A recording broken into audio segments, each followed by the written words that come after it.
माणगाव तालुक्यात पुष्पा गँग सक्रिय, झुकेगे नहीं साला म्हणत खैराची उघड उघड चोरी. विंचवली होडगाव फाट्याजवळ रस्त्यालगतच रात्रीच्या अंधारात खैर झाडाची कत्तल. वन अधिकारी अन्नविज्ञ की वन विभागाकडून जाणीवपूर्वक दुर्लक्ष.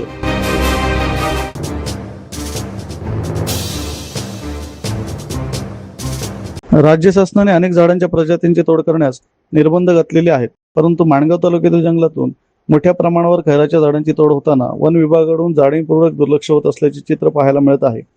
एकीकडे तालुक्यातील अनेक भागांमध्ये दिवस रात्र डोंगर पोखरण्याचे प्रकार सुरू असून नैसर्गिक रचना उद्ध्वस्त केली जात आहे, तर दुसरीकडे खैराच्या सागाच्या झाडांची बेसमर कत्तल करीत वनसंपदेची लूट केली जात आहे. खैराच्या झाडांची तस्करी मोठ्या प्रमाणात तालुक्यात वाढलेली आहे.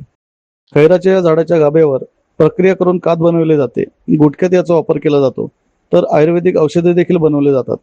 मार्केटमध्ये या झाडाला किंमतही चांगली मिळते, त्यामुळेच खैर माफिया सरसावले असून होडगाव फाट्यावरून हाकेच्या अंतरावर असलेल्या विंचवली गावाच्या हद्दीत रस्त्यालगतच खैराच्या झाडांची कत्तल करून मोठ्या प्रमाणात तस्करी केली जात आहे. असे असताना वन विभागाचे अधिकारी मात्र एसीची हवा खात शांत झोप घेत बसलेत आणि पुष्पा गँग झुकेगा नहीं साला म्हणत रात्रीच्या अंधारात खैराची उघड उघड कत्तल करून झाडे लंपास करीत आहेत. एकेकाळी हिरव्यागार डोंगररांगा, स्वच्छ जलस्रोत, दाट जंगल आणि समृद्ध जैवविविधतेसाठी ओळखला जाणारा माणगाव तालुका आज पर्यावरणीय संकटाच्या उंबरठ्यावर आहे.